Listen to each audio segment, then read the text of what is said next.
G'day guys, a review of the 9th of July at Royal Randwick on a heavy 9, which was no better than that's for sure. Not too much excitement on the card, but we'll go through it quickly and see if we can pick up a few things.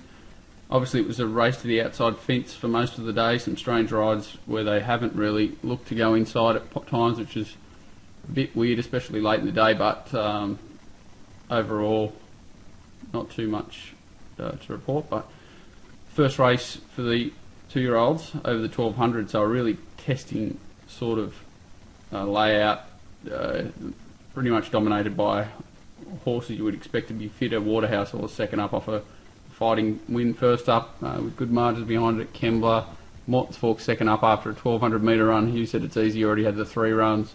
Golden Organic got a bit tired late, and the rest really got tired late, coming off country form and needing this as a fitness base. So they go extra hard here, even though they don't really look it. Probably with a little bit of pressure early, and trying to come back from a 1000 metre run. Golden Organic probably pushed a bit hard early for mine and got over racing a touch. They don't look like they're going overly hard, but they certainly did it against the clock. Probably evidenced by Morton's Fork getting off the bit fairly early.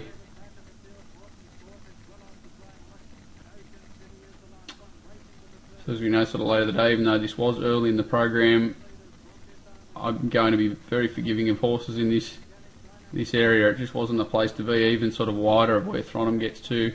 Who said it's easy? And is it Organic, Golden Organic, where it gets to are the place to be by the end of the day. So Morton's Fork definitely a huge forgive effort and really tough to stick on. He was obviously the class of the race and ran well. Thronham's a highly promising horse, and to do this at your second start, moving from 1000 to 1200 is pricked. It's just a huge win, even though he's got to the best part. It's completely irrelevant. He's done all the work, got out there and done really well. Obviously a future for Golden Organic and Morton's Fork. Who said it's easy? I'd really like to see this horse 1400 metres dry track getting to the front. I think it's got something. These horses are definitely, all 4 place getters have definitely got something, and it's just a matter of how far they can go. I'm not sure where Thronham will go now. Or Morton's Fork, both ready to, all 4 runners are ready to win. And the winner could be special. Only time will tell. It's very hard to judge off that sort of a run. Race 2, and looked 2 key chances in Bad Hoz. Noble Joey, LMNOP had a few things against it, but was obviously clear next pick. The other 3 looked to lack a bit of class and strength, and it kind of turned out that way. Not too much to report. They run along a bit, so they go a bit quick. If anything, quicker than I maybe thought they would too. Noble Joey maybe sticks a bit closer to the inside than ideal, and Batter Hoz is definitely the one who gets to the lane with what could be. Maybe if Noble Joey had have got to this section, he might have held on. But not much obviously between the 3 place getters. The other 3 need to go back in grade, but are going quite well and look suited to these sort of tracks. But the first 3 are far more genuine in this grade. Not going out of my way to jump on them anytime soon, but place to advantage. Noble Joey's obviously going very well, as the other 2 are. So they are up to winning races again soon, but will need to be well placed. Race 3, staying 3-year-olds, a very similar sort of effort where there were 4 horses this time, or 3. I thought I actually underrated Storm System a bit. I thought I overlooked his past run a bit too quickly, but there did look 3 genuine horses that looked hard to separate, and Storm System's thrown itself in there to be 4. On Equus looked like it was a huge task. 4th run back at his first preparation, jumping in trip onto a heavy bottomless surface. I am very surprised by the $4.20 SP. Would have been expecting, a 0 on that, but so I wouldn't be sacking him. It's just not at all suited, and maybe might go for a break now, one would imagine. So looking at the race, a few things to note. Most Exalted Over, getting back to his over racing ways. They go steady here and slow down. So it's not a great race overall, but they do sort of go at a fast tempo or style of tempo.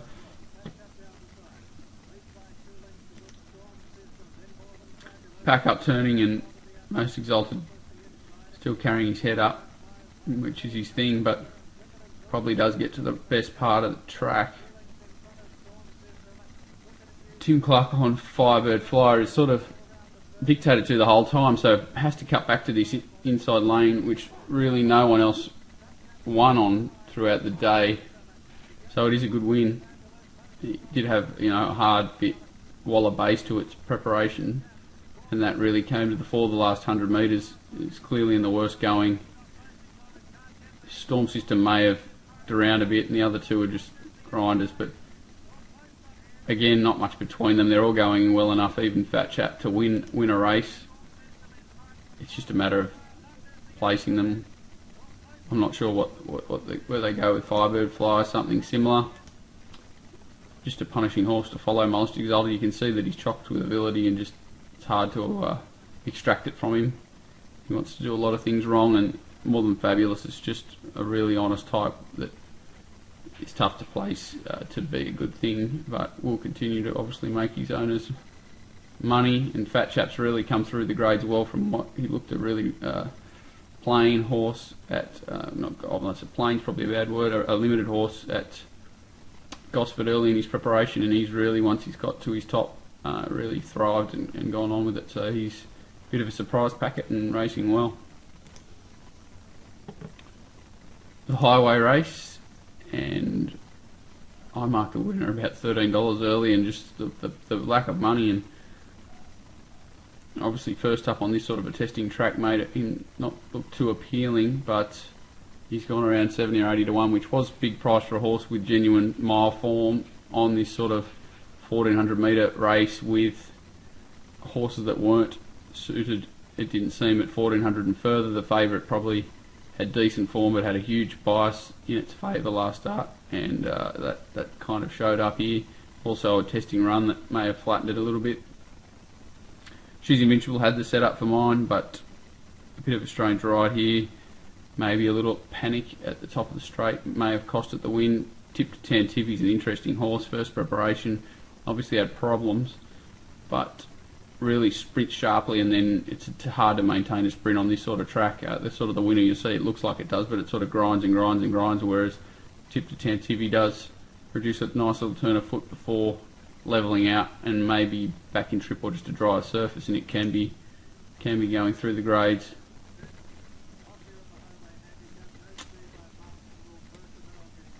Another race where they do run along. We'll go to the corner, and I think Abdullah here just maybe falls for the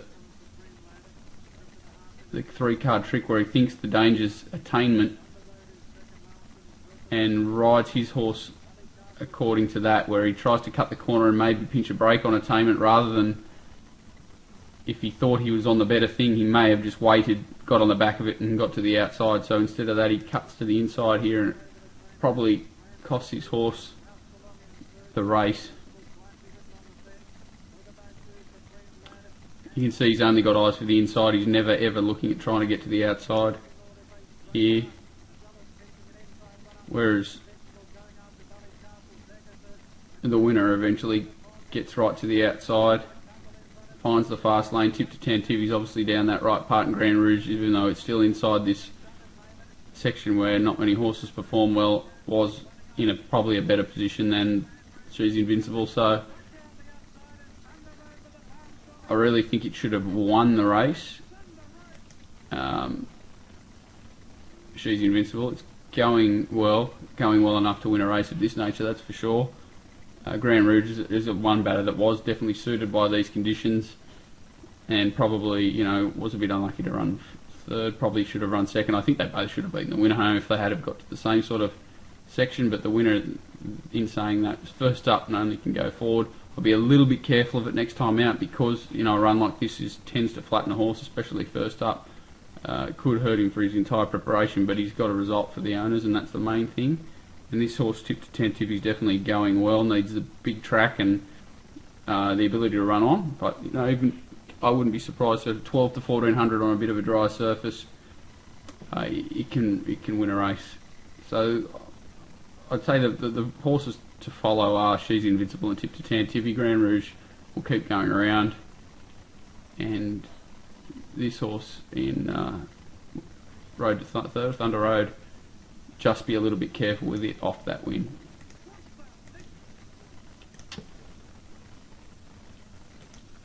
The most dominant win of the day, and did look a horse, a bit of an obvious horse that was going to probably get across nice and easy. Burning Passion, well backed obviously, and they found it, but there was just a dominant win. Did look the best win of the day and probably the strongest race of the day, so not many knocks on it here, that's for sure. It does all the work, gets to the right part and just blows their heads off. So there were some fit horses here, so it's hard to knock it, and definitely a horse to follow going forward by the look of it. Paint and Grand Punto were probably the two most disappointing horses in the race, and the other three in Slidini, Powerline, Shadow Lord have all run to their level.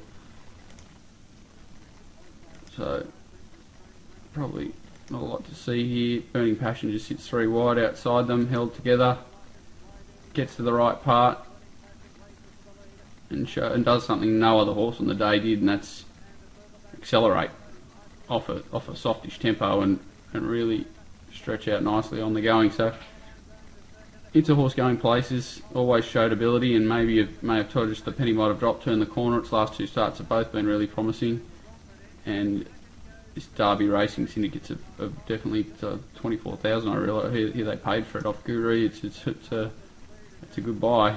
They've obviously already earned that back and probably double, and it's only going to continue to pay dividends for them, hopefully going forward. So not a lot to be learnt there. Just in a different class to the rest of them by the look of it. Paint maybe racing a little bit tired, and the rest of them. Cosmopole did have a bit of a query on it, and this just doesn't seem to be going any good at all. And these guys are all racing well enough to win in similar grade, just as long as Burning Passion doesn't line up. 2400 metre race. El Novio, the disappointing horse. Surprised they stepped into Zatopaz again. He's racing like a tired horse and did again yesterday.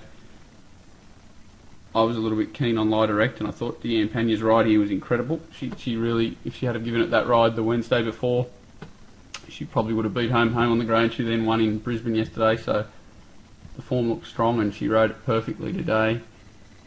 All four place getters here, all four across the line, are really going well. Major stepped up here and got conditions to suit, but the other three are all racing at their peak as well, I would say. So I won't spend much time on the race, but the key parts for me, they do definitely go quickly, but that was to the leader's advantage.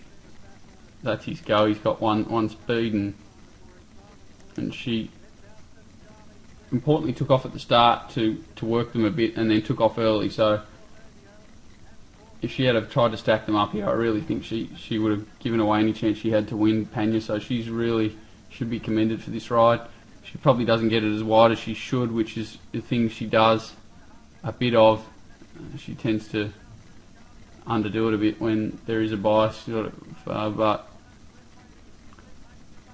can't really complain. She's trying to get it out there. The horse just wants to lay in under pressure because it's tired, and that's just a natural thing.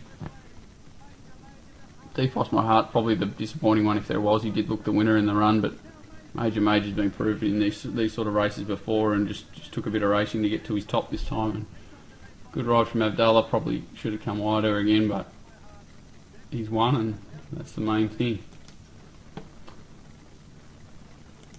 Barrelitos race.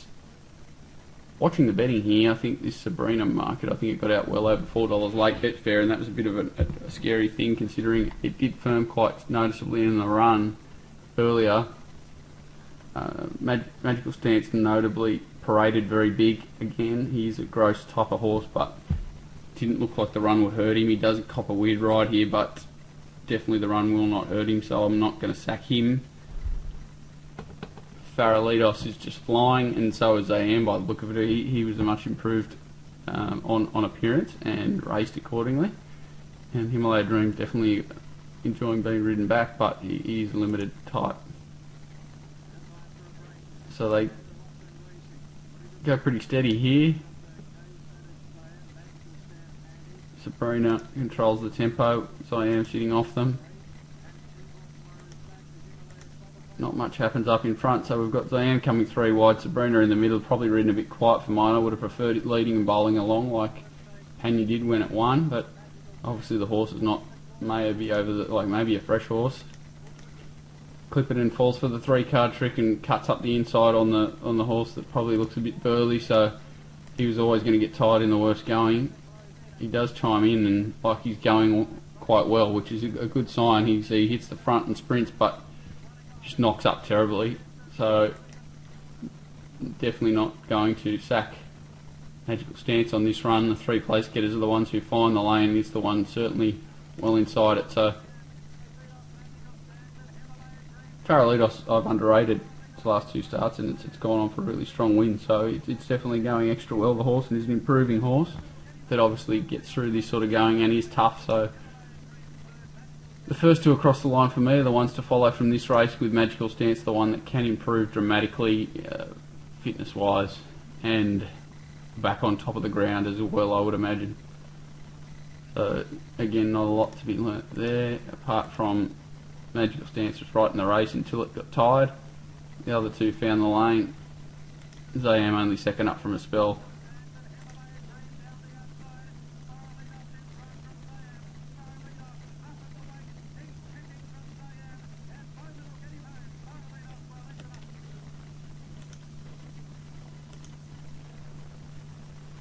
Bit of an upset here, but a few strange rides once again.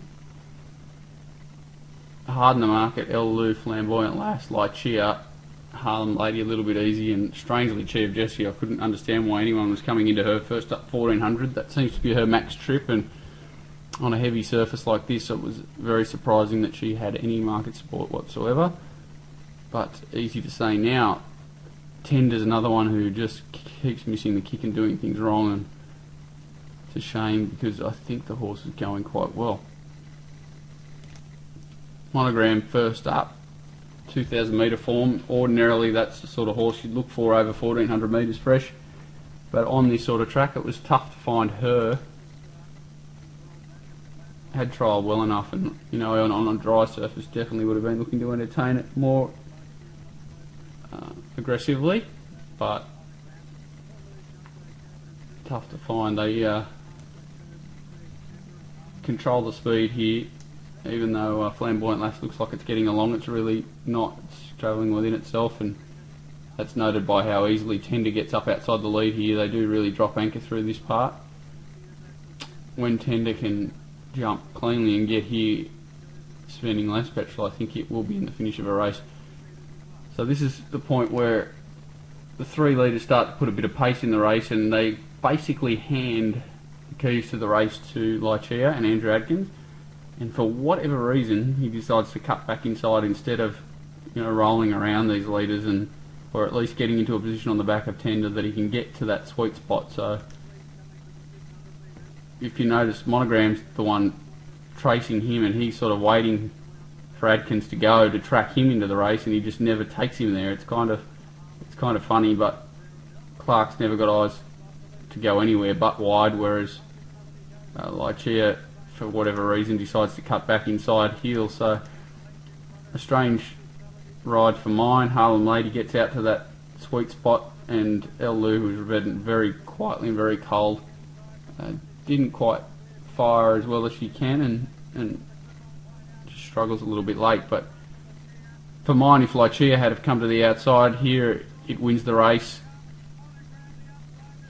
The other 3 or 2 that are place getters and El Lou have taken that advantage up, and it ended up in a win for Monogram. Obviously an underrated type who did parade well and rated forward, especially for a Darley runner, so it wasn't a surprise to some to see her in the finish, but she did go around at 50 to 1, so a lot of people were opposed to her. Not saying the winner was a fluke, but again, similar to Thunder Road, a performance like that first up, you just have to be a little bit wary that she may flatten it a touch off that, and I assume she'll go out in trip again next start. So maybe, you'd probably want to see 3 weeks between runs to see her racing at her peak again. If she backs up inside that time over a little bit further, I'll be a little bit worried that she may be a bit flat from that run.